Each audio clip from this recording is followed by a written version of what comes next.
जरा सोचिए, एक ऐसा समय जब नदियों का पानी सूख जाएगा, इंसान की उम्र सिर्फ 20 साल रह जाएगी और मानवता पूरी तरह खत्म हो जाएगी। जब पाप इतना बढ़ जाएगा कि धरती बोझ सहने से मना कर देगी, तब संभल ग्राम की उस पावन धरती पर एक ऐसा योद्धा जन्म लेगा जिसके एक हाथ में चमकती हुई तलवार होगी और जो सफेद घोड़े पर सवार होकर अधर्म का समूल नाश कर देगा। क्या वाकई कलयुग का अंत आ गया है? और कहाँ छिपे हैं भगवान विष्णु के वो अंतिम अवतार? श्रीमद् भागवत पुराण और कल्की पुराण के अनुसार समय के चक्र में कलयुग को सबसे अंधकारमय युग माना गया है।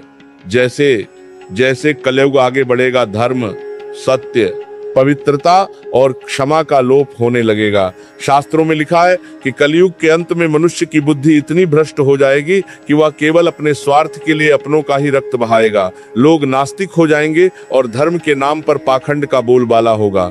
जब कलयुग अपने चरम 432 वर्ष पूरे होने के करीब पर होगा, तब उत्तर प्रदेश के मुरादाबाद जिले में स्थित संभल नामक स्थान पर विष्णु यश नाम के एक ब्राह्मण के घर भगवान विष्णु के 10वें अवतार कल्कित का प्राकट्य होगा। वे साक्षात वैशाख मास के शुक्ल पक्ष की पंचमी तिथि को अवतरित होंगे, लेकिन उनका अवतार अन्य अवतारों से भिन्न होगा। वे बचपन से ही अस्त्र शस्त्र और शास्त्रों में निपुण होंगे। उनके गुरु स्वयं भगवान परशुराम होंगे, जो अमर हैं और महेंद्र पर्वत पर कल्कि अवतार की प्रतीक्षा कर रहे हैं। परशुराम जी उन्हें भगवान शिव की घोर तपस्या करने का मार्ग बताएंगे, जिससे उन्हें देवदत्त नामक उड़ता हुआ सफेद घोड़ा और एक दिव्य तलवार प्राप्त होगी। यह अवतार किसी को क्षमा करने के लिए नहीं, बल्कि पापियों का न्याय करने के लिए होगा। जब भगवान कल्कि युवा होंगे तो उन्हें अपनी शक्तियों का आभास होने लगेगा, लेकिन एक अवतार के रूप में उन्हें अपनी लीला को पूर्ण करने के लिए गुरु की आवश्यकता होगी। यहाँ एक अद्भुत मिलन होगा अमर गुरु और होने वाले अवतार का। कल्कि जी महेंद्र पर्वत की यात्रा करेंगे, जहाँ पिछले कई युगों से भगवान परशुराम तपस्या कर रहे हैं। परशुराम जी उन्हें शस्त्रों का वह ज्ञान देंगे जो आज के युग में लुप्त हो चुका है। वे उन्हें भगवान शिव की तपस्या करने का आदेश देंगे। भगवान शिव प्रसन्न होकर कल्कि जी को 3 अत्यंत शक्तिशाली उपहार देंगे।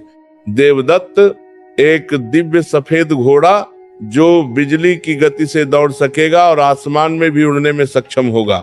रत्नमारु, एक चमकती हुई दिव्य तलवार जिसका प्रहार कभी खाली नहीं जाएगा और जो अधर्म का नाश करने के लिए ब्रह्मांड की ऊर्जा से लैस होगी। सर्वज्ञानी तोता सुख, एक ऐसा तोता जो भूत, भविष्य और वर्तमान का ज्ञान रखेगा और कल्कि जी को शत्रुओं की हर चाल के बारे में पहले ही सूचित कर देगा। भगवान कल्कि का रूप साक्षात महादेव की तरह तेजस्वी होगा। वे पीले वस्त्र धारण करेंगे, लेकिन युद्ध के समय उनका स्वरूप अत्यंत विनाशकारी हो जाएगा। उनका यह अवतार शांति के लिए नहीं, बल्कि युद्ध के माध्यम से शांति स्थापित करने के लिए होगा। इसी समय धरती पर कलि पुरुष का राज होगा। कलि पुरुष कोई और नहीं, बल्कि कलयुग का साक्षात रूप है, जो मनुष्यों के भीतर क्रोध, लोभ, वासना और हिंसा को भगाता है।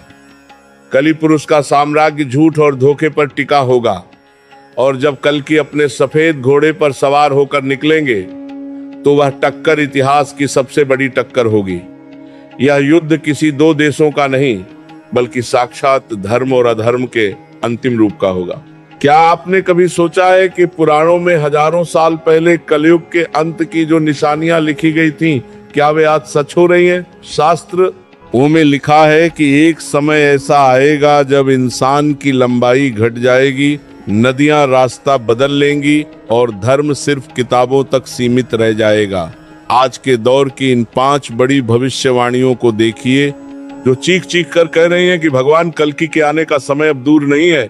श्रीमद् भागवत पुराण के 12वें स्कंध में कलयुग के अंत का बड़ा ही सटीक वर्णन मिलता है। उसमें लिखा है कि जैसे जैसे कलयुग अपनी अंतिम अवस्था की ओर बढ़ेगा, सबसे पहले प्रकृति का संतुलन बिगड़ जाएगा। बादलों से वर्षा नहीं होगी, खेती सूख जाएगी और पृथ्वी फल देना बंद कर देगी।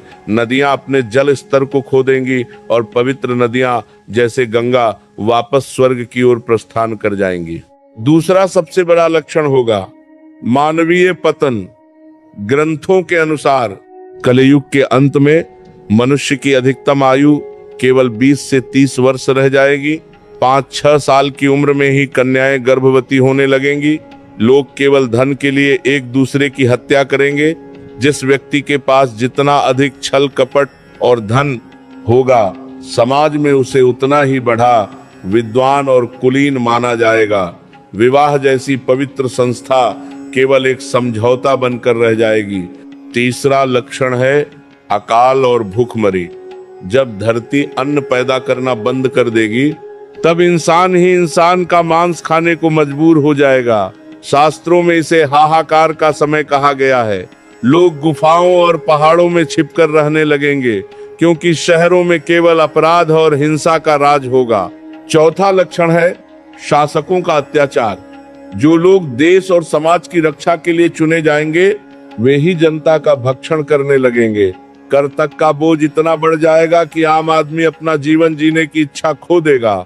जब ये सारी परिस्थितियां एक साथ घटित होने लगेंगी, तब आसमान में एक विशेष खगोलीय घटना होगी। सूर्य, चंद्रमा और बृहस्पति एक साथ पुष्य नक्षत्र में प्रवेश करेंगे, और यही वह क्षण होगा जब भगवान कल्कि का शंखनाद पूरे ब्रह्मांड में गूंजेगा।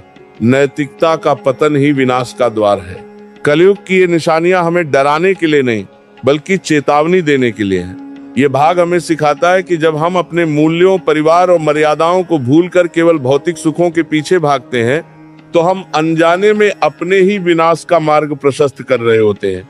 क्या आप जानते हैं कि महाभारत और रामायण काल के साथ ऐसे महान योद्धा हैं जो आज भी जीवित हैं और भगवान कल्कि की प्रतीक्षा कर रहे हैं? जब कलयुग का अंतिम युद्ध होगा, तो ये 7 चिरंजीवी अपनी गुफाओं और गुप्त स्थानों से बाहर निकलेंगे।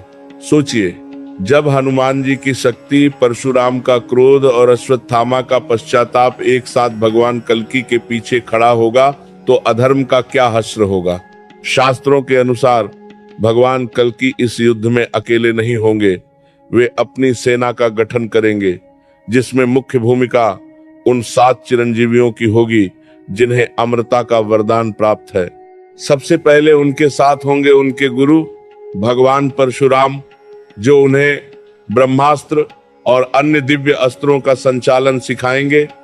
दूसरे होंगे हनुमान जी, जो कलयुग के अंत तक राम नाम का जप करते हुए गंधमादन पर्वत पर निवास कर रहे हैं। हनुमान जी कल्कि अवतार को अपनी असीमित शक्ति और भक्ति का बल प्रदान करेंगे। तीसरे होंगे अश्वत्थामा, जो पिछले 5000 सालों से अपने पापों का प्रायश्चित कर रहे हैं।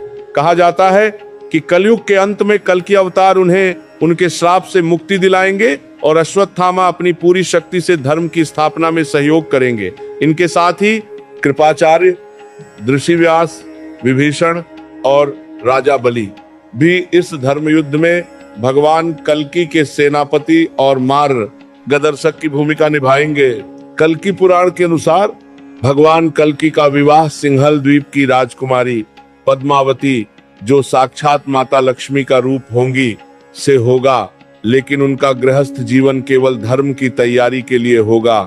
वे अपनी इस दिव्य सेना के साथ मिलकर कीकट प्रदेश से अपने अभियान की शुरुआत करेंगे। उनकी सेना में केवल वही लोग शामिल हो पाएंगे जिन्होंने कलयुग के घोर पापों के बीच भी अपने भीतर के सत्य को जीवित रखा होगा। यह युद्ध केवल तलवारों का नहीं, बल्कि मानसिक और आध्यात्मिक ऊर्जा का भी होगा। सच्चाई की लड़ाई में कभी कोई अकेला नहीं होता। ये भाग हमें सिखाता है कि जब आप धर्म और न्याय के मार्ग पर चलते हैं, तो ब्रह्मांड की समस्त सकारात्मक शक्तियां और पूर्वजों का आशीर्वाद आपके साथ जुड़ जाता है। भले ही शत्रु संख्या में अधिक हो, लेकिन यदि आपके साथ अमर सत्य है, तो विजय आपकी ही होगी। धोखा, लालच, हिंसा और अहंकार, अगर इन चारों को मिलाकर एक शरीर बना दिया जाए, तो वह होगा कली पुरुष। क्या आप जानते हैं कि कलयुग कोई समय मात्र नहीं, बल्कि एक साक्षात दुष्ट शक्ति है, जो हमारे मन के भीतर बैठकर हमें पाप करने पर उकसाती है। जब भगवान कल्कि अपने दिव्य सफेद घोड़े पर सवार होकर निकलेंगे, तो उनका सबसे बड़ा दुश्मन कोई राजा नहीं, बल्कि यही कली पुरुष होगा। चलिए जानते हैं उस भीषण युद्ध के बारे में जिसने कलयुग का अंत तय किया। कल की पुराण के अनुसार जैसे जैसे कलयुग अपने अंत की ओर बढ़ेगा, अधर्म का प्रतीक कलि पुरुष अत्यंत शक्तिशाली हो जाएगा। उसका शरीर विशाल और काला होगा, उसकी जीभ लोभ से लपलपाएगी और उसकी आंखों में केवल क्रोध होगा। कलि पुरुष का साम्राज्य पूरी पृथ्वी पर फैल चुका होगा और उसने धर्म, दान और तपस्या को पूरी तरह से कुचल दिया होगा। जब भगवान कल की अपनी दिव्य सेना और 7 चिरंजीवियों के साथ आगे बढ़ेंगे तो कलि पुरुष अपनी मायावी सेना खड़ी करेगा। इस सेना में वे लोग होंगे जिन्होंने जीवन भर पाप को ही अपना धर्म माना। युद्ध के मैदान में एक तरफ कलि पुरुष की अंधकारमयी शक्ति होगी और दूसरी तरफ भगवान कल्कि की सूर्य के समान चमकती रत्नमारुर तलवार। युद्ध इतना भयानक होगा कि आकाश से आग बरसेगी और धरती कांप उठेगी। कलि पुरुष अपनी माया से भ्रम पैदा करने की कोशिश करेगा, लेकिन भगवान कल्कि के साथ मौजूद सर्वज्ञानी तोता उन्हें हर धोखे से सावधान कर देगा। अंत में जब कलि पुरुष का अहंकार अपने चरम पर होगा, तब भगवान कल्कि अपने घोड़े देवदत्त पर सवार होकर एक ऐसी दिव्य छलांग लगाएंगे कि पूरी दुनिया स्तंभित रह जाएगी। उनकी एक ही गर्जना से पापियों के हृदय फट जाएंगे और उनकी तलवार के एक प्रहार से कलि पुरुष का अस्तित्व मिटने लगेगा। कलि पुरुष का अस्तित्व मिटने लगेगा। कलि पुरुष का अस्तित्व मिटने लगेगा। कलि पुरुष का अस्तित्व मिटने लगेगा। कलि पुरुष का अस्तित्व मिटने लगेगा। कलि पुरुष का अस्तित्व मिटने लगेगा। कलि पुरुष का अस्तित्व मिटने लगेगा। कलि पुरुष का अस्तित्व मिटने लगेगा। कलि पुरुष का अस्तित्व मिटने लगेगा। कलि पुरुष का अस्तित्व मिटने लगेगा। कलि पुरुष का अस्तित्व मिटने लगेगा। कलि पुरुष का अस्तित्व मिटने लगेगा। कलि पुरुष का अस्तित्व मिटने लगेगा। कलि पुरुष का अस्तित्व मिटने। पुरुष का अंत होते ही इंसानों के मन से पाप का पर्दा हट जाएगा और वे वापस चेतना की ओर लौटने लगेंगे। बुराई कितनी भी बटी क्यों न हो, उसका अंत हमेशा एक सत्य के प्रहार से होता है। ये भाग हमें सिखाता है कि हमारे भीतर का कलि, क्रोध, लोभ, मोह ही हमारे जीवन के दुखों का कारण है। यदि हम अपने भीतर की बुराई को आज ही खत्म करने का संकल्प लें तो भगवान कल्कि का आशीर्वाद हमें अभी से प्राप्त हो सकता है। विनाश के बाद ही विकास होता है। जब भगवान कल्कि अधर्म का समूल नाश कर देंगे, तब क्या यह दुनिया पूरी तरह खत्म हो जाएगी या फिर राख के ढेर से एक नया और सुनहरा युग जन्म लेगा? पुराणों की सबसे बड़ी भविष्यवाणी कहती है कि कलयुग के अंत के बाद एक ऐसी सुबह होगी जहां न कोई बीमारी होगी, न कोई लालच और न ही कोई दुख। आखिर कैसे भगवान कल्कि वापस सत्ययुग की स्थापना करेंगे? महायुद्ध की समाप्ति के बाद पृथ्वी का शुद्धिकरण होगा। शास्त्रों के अनुसार कलयुग के अंत में मूसलाधार वर्षा होगी जो धरती की सारी गंदगी और पाप के अवशेषों को धो देगी। जब सूर्य फिर से उदय होगा तो उसकी किरणें पहले से कहीं अधिक शीतल और पवित्र होंगी। भगवान कल्कि धर्म की पुनर्स्थापना करेंगे। वे समाज को फिर से वर्ण और आश्रम की मर्यादाओं में बांधेंगे, लेकिन इस बार आधार जन्म नहीं बल्कि शुद्ध कर्म होगा। उनके प्रभाव से मनुष्यों के मन से तमोगुण, अंधकार और आलस्य और रजोगुण, जुनून और क्रोध पूरी तरह समाप्त हो जाएगा और हर हृदय में सत्व गुण, शुद्धता और शांति का वास होगा। धरती फिर से रत्नगर्भा बन जाएगी। वृक्ष बिना किसी रोग के फल देंगे। गायें अमृत समान दूध देंगी और हवा में फूलों की सुगंध घुली होगी। लोग हजारों वर्षों तक जीवित रहेंगे और उनके बीच केवल सत्य का व्यवहार होगा। भगवान कल्कि खुद कई वर्षों तक पृथ्वी पर शासन करेंगे और जब वे देखेंगे कि धर्म की जड़ें फिर से गहरी और मजबूत हो गई हैं, तब वे अपने दिव्य धाम को वापस लौट जाएंगे। यही वह समय होगा जिसे कृतायुग या सत्युग कहा जाएगा। वह समय जहां भगवान और भक्त के बीच कोई पर्दा नहीं होगा। कलयुग के उस घोर अंधेरे को चीरकर निकलने वाला यह प्रकाश हमें याद दिलाता है कि रात चाहे कितनी भी लंबी क्यों न हो, सूरज का निकलना तय है। अंधकार के बाद प्रकाश का आना निश्चित है। ये भाग हमें आशा, होप की शक्ति सिखाता है। जीवन में चाहे कितनी भी मुश्किलें क्यों ना आ जाएं, चाहे चारों तरफ नकारात्मकता ही क्यों न दिखे, हमें ये विश्वास रखना चाहिए कि हर अंत एक नई और बेहतर शुरुआत का बीज होता है। क्या आपने कभी अच्युतानंद दास और उनकी रहस्यमयी मालिका के बारे में सुना है? ओडिशा के उन महान संतों ने हजारों साल पहले ताड़ के पत्तों पर वो भविष्यवाणियां लिख दी थीं, जो आज एक एक करके सच साबित हो रही हैं। मालिका में लिखा है कि जब जगन्नाथ मंदिर के पत्थर गिरने लगेंगे और समुद्र की लहरें मंदिर की सीढ़ियों को छूने लगेंगी, तब समझ लेना कि भगवान कल्कि का जन्म हो चुका है। क्या वो समय वाकई आ गया है? भगवान कल्कि के आने का समय क्या होगा, इस पर सबसे सटीक जानकारी हमें भविष्य मालिका में मिलती है। संत अच्युतानंद दास ने अपनी दिव्य दृष्टि से कलयुग के अंत की ऐसी गणना की थी, जो आज के वैज्ञानिकों को भी हैरान कर देती है। मालिका के अनुसार कल्कि अवतार के आने से पहले आकाश में 2 सूर्य दिखाई देने जैसा आभास होगा, जो कि किसी धूमकेतु या खगोलीय घटना का संकेत हो सकता है। मालिका में लिखा है कि कलयुग के अंत में गजब की प्राकृतिक आपदाएं आएंगी। चक्रवात, भूकंप और महामारियां दुनिया की आबादी को कम कर देंगी। सबसे बड़ी निशानी यह बताई गई है कि पुरी के जगन्नाथ मंदिर के ऊपर स्थित नील चक्र कई बार हिलने लगेगा और मंदिर की ध्वजा के साथ कुछ ऐसी घटनाएं होंगी जो अमंगल का संकेत देंगी। एक और गुप्त भविष्यवाणी कहती है कि भगवान कल्कि का जन्म होने के बाद वे कई वर्षों तक गुप्त रूप से रहेंगे। वे सामान्य मनुष्यों के बीच ही होंगे, लेकिन कोई उन्हें पहचान नहीं पाएगा जब तक उनका लीला समय शुरू नहीं होता। वे एक साधारण युवक की तरह संसार के कष्टों को देखेंगे और समझेंगे। मालिका यह भी कहती है कि उनके आने से पहले रूस, चीन और अन्य देशों के बीच भीषण युद्ध के हालात बनेंगे, जिसे हम आज की भाषा में तीसरा विश्व युद्ध कह सकते हैं। यह युद्ध इंसानी अहंकार का अंत होगा और इसी विनाश के बीच कल्कि का उदय होगा।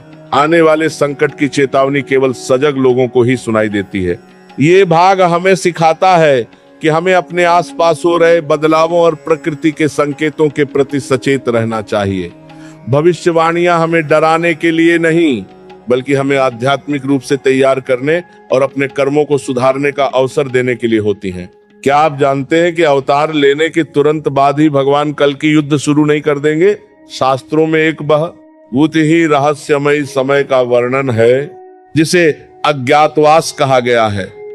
एक ऐसा समय जब भगवान साक्षात धरती पर होकर भी अपनी शक्तियों को दुनिया से छिपाकर रखेंगे। आखिर क्यों एक ईश्वर को भी खुद को जगाने के लिए शून्य की तपस्या करनी पड़ती है? और वो कौन सा गुप्त संकेत होगा जिसके बाद कल्कि अपनी दिव्य तलवार उठाएंगे? कल्कि पुराण और कई गुप्त पांडुलिपियों के अनुसार जन्म के बाद भगवान कल्कि का प्रारंभिक जीवन बहुत ही साधारण और एकांत में बीतेगा। वे हिमालय की उन चोटियों पर जाएंगे जहां आज भी सिद्ध योगी हजारों वर्षों से तपस्या कर रहे हैं। वहां वे शून्य यानी निराकार ब्रह्म का ध्यान करेंगे। यह वह समय होगा जब वे कलयुग के मनुष्यों के मानसिक कष्टों को अनुभव करेंगे। वे देखेंगे कि कैसे मासूमों पर अत्याचार हो रहा है और कैसे प्रकृति को नष्ट किया जा रहा है। कहा जाता है कि इस तपस्या के दौरान ही भगवान शिव उन्हें वह दिव्य दृष्टि देंगे जिससे वे ये जान पाएंगे कि कली ने किन इंसानों के मन में अपना घर बना लिया है। इसी कालखंड में कल्कि जी को उनके पिछले अवतारों राम और कृष्ण की यादें और शक्तियां फिर से प्राप्त होंगी। यह एक तैयारी का काल होगा। जैसे तूफान आने से पहले शांति होती है, वैसे ही कल्कि का अज्ञातवास अधर्म के विनाश से पहले की वह खौफनाक शांति होगी। जब तक कलयुग का पाप का घड़ा पूरी तरह नहीं भर जाता, तब तक वे एक मौन दृष्टा की तरह सब देखेंगे, और जिस दिन वे अपनी आंखें खोलेंगे उस दिन से कली के अंत की उल्टी गिनती शुरू हो जाएगी। बड़े लक्ष्यों के लिए धैर्य और एकांत की तैयारी जरूरी है। यह भाग हमें सिखाता है कि किसी भी बड़े काम को करने से पहले खुद को मानसिक और आध्यात्मिक रूप से मजबूत बनाना पड़ता है।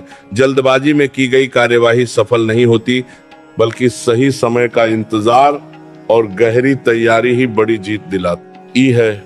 ईश्वर जब भी धरती पर आते हैं तो वे एक परिवार और एक घर चुनते हैं। जैसे राम जी ने अयोध्या और कृष्ण जी ने मथुरा को चुना, वैसे ही भगवान कल्कि ने शंभल को क्यों चुना? और कौन है वो भाग्यशाली माता पिता जिनकी कोख से कलयुग का अंत करने वाला महायोद्धा जन्म लेगा? चलिए जानते हैं कल्कि जी के उस गुप्त परिवार के बारे में, जिनका वर्णन शास्त्रों में बहुत ही सुंदर तरीके से किया गया है।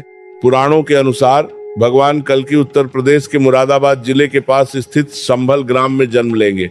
उनके पिता का नाम विष्णुयश होगा, जो एक बहुत ही विद्वान, शांत और धर्मपरायण ब्राह्मण होंगे। उनकी माता का नाम सुमति होगा, जिसका अर्थ है अच्छी बुद्धि वाली। ये दोनों ही पिछले कई जन्मों से भगवान को पुत्र रूप में पाने की तपस्या कर रहे होंगे। लेकिन कल्कि जी अपने माता पिता की इकलौती संतान नहीं होंगे। उनके 3 बड़े भाई भी होंगे, जिनके नाम होंगे कवि, प्राज्ञ और सुमंत। ये तीनों भाई साधारण मनुष्य नहीं, बल्कि साक्षात देवताओं के अंश होंगे, जो युद्ध और धर्म की स्थापना में कल्कि जी का दाहिना हाथ बनेंगे। जब कल्कि जी का जन्म होगा तो उनके घर का वातावरण दिव्य होगा, लेकिन वे अपना बचपन एक साधारण बालक की तरह बिताएंगे, ताकि कलि पुरुष की बुरी शक्तियां उन्हें पहचान न सके। कल्कि जी का विवाह सिंहल द्वीप, जिसे आज का श्रीलंका माना जाता है, की राजकुमारी पद्मावती से होगा, जो भगवान विष्णु की अर्धांगिनी लक्ष्मी स्वरूपा होंगी। वे अस्त्र शस्त्र में जितनी निपुण होंगी, हृदय से उतनी ही करुणामयी। कल्कि जी के परिवार का यह स्वरूप हमें सिखाता है कि भले ही वे ब्रह्मांड के स्वामी हैं, लेकिन वे रिश्तों की मर्यादा, माता पिता की सेवा और भाइयों के प्रेम को दुनिया के सामने फिर से स्थापित करेंगे। उनका भारत के अंतंका के समय का दुनिया के सामने फिर से स्थापित करेंगे। उनका भारत के सामने से स्थापित करेंगे। शंभल धर्म का केंद्र बन जाएगा, जहां से सतयुग की पहली किरण फूटेगी। संस्कारों की नींव पर ही महान चरित्र का निर्माण होता है। भगवान कल्कि का एक विद्वान परिवार में जन्म लेना यह दर्शाता है कि ज्ञान और संस्कारों के बिना शक्ति अधूरी है। यह हमें अपने परिवार के मूल्यों और माता पिता के सम्मान की याद दिलाता है, जो किसी भी युग में सबसे बड़ा धर्म है। सोचिए, एक ऐसा घोड़ा जो बिजली की रफ्तार से दौड़ता है और जिसके पंख न होते हुए भी वह हवा से बातें करता है, और एक ऐसा पक्षी जो न केवल बोल सकता है, बल्कि उसे ब्रह्मांड के हर गुप्त रहस्य का पता है। भगवान कल्कि के ये 2 साथी कोई साधारण जीव नहीं, बल्कि उनकी विजय के सबसे बड़े आधार है। आखिर ये दिव्य प्राणी कल्कि जी को कहां से मिले और युद्ध में इनकी क्या भूमिका होगी?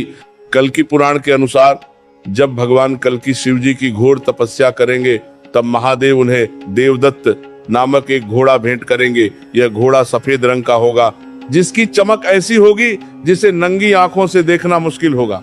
देवदत्त की सबसे बड़ी विशेषता यह है कि वह केवल जमीन पर ही नहीं, बल्कि अंतरिक्ष और अलग अलग लोकों में भी यात्रा कर सकता है। युद्ध के मैदान में देवदत्त की टापों की गूंज शत्रुओं का आधा साहस तोड़ देगी। वह केवल एक वाहन नहीं, बल्कि कल्कि जी की चेतना से जुड़ा हुआ एक दिव्य यंत्र होगा। उनके दूसरे साथी होंगे शुक। शुक एक दिव्य तोता है, जिसे साक्षात शिव जी ने कल्कि जी को प्रदान किया होगा। यह तोता कोई साधारण पक्षी नहीं, बल्कि उसे भूत, भविष्य और वर्तमान का पूर्ण ज्ञान होगा। युद्ध के दौरान शुक एक जासूस स्पाई की तरह काम करेगा। वह कलि पुरुष की सेना की गुप्त योजनाओं, उनके छिपने के ठिकानों और उनके मायावी जाल के बारे में भगवान कल्कि को पहले ही बता देगा।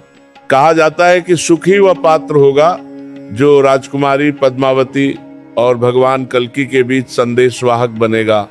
ये दोनों साथी हमें यह सिखाते हैं कि जब भगवान धर्म की रक्षा के लिए आते हैं, तो प्रकृति और पशु पक्षी भी उनके सेनापति बनकर साथ खड़े होते हैं। देवदत्त की गति और शुक की बुद्धि के बिना कलि पुरुष के मायावी साम्राज्य को हराना असंभव होता।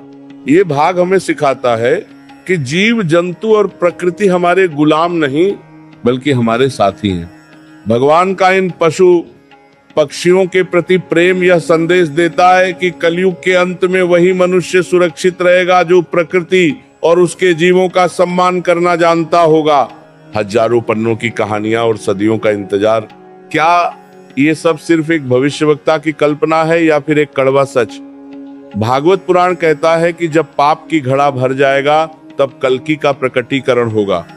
लेकिन बड़ा सवाल यह है, क्या भगवान कल्कि का जन्म हो चुका है? क्या वे आज भी किसी साधारण युवक की तरह हमारे बीच रहकर इस कलयुगी समाज को देख रहे हैं? और सबसे महत्वपूर्ण, क्या हम उस अंतिम युद्ध के लिए तैयार हैं? कई विद्वानों और संतों का मानना है कि कलयुग के जिस कठिन दौर से हम गुजर रहे हैं, जहां महामारियां, युद्ध और प्रकृति का प्रकोप बढ़ रहा है, यह इस बात का संकेत है कि उलटी गिनती शुरू हो चुकी है। लेकिन कल्कि अवतार की प्रतीक्षा करने का अर्थ ये नहीं है कि हम हाथ पर हाथ धरे बैठे रहें। असली कल्कि हमारे भीतर का वह विवेक है जो हमें गलत रास्ते पर जाने से रोकता है। जब हम अपने भीतर के लोभ, मोह और क्रोध कली पुरुष के अंश को खत्म करते हैं, तभी हम उस दिव्य युग सत्युग के स्वागत के योग्य बनते हैं। कल के अवतार की यह महा गाथा हमें भरोसा दिलाती है कि बुराई चाहे कितनी भी विशाल क्यों न हो जाए, अंततः जीत सत्य की ही होती है। भगवान कल्कि का आना इस बात की गारंटी है कि यह ब्रह्मांड लावारिस नहीं है, इसका एक रक्षक है जो सही समय पर अपनी तलवार रत्नमारु के साथ प्रकट होगा। कल्कि की प्रतीक्षा नहीं, खुद को उनके योग्य बनाओ। ये अंतिम भाग हमें सिखाता है कि हम दूसरों में बुराई खोजने के बजाय अपने कर्मों को सुधारें। यदि हम आज से ही सत्य, दया और धर्म के मार्ग पर चलना शुरू कर दें, तो हमारे लिए सत्युग का आरंभ आज से ही हो सकता है।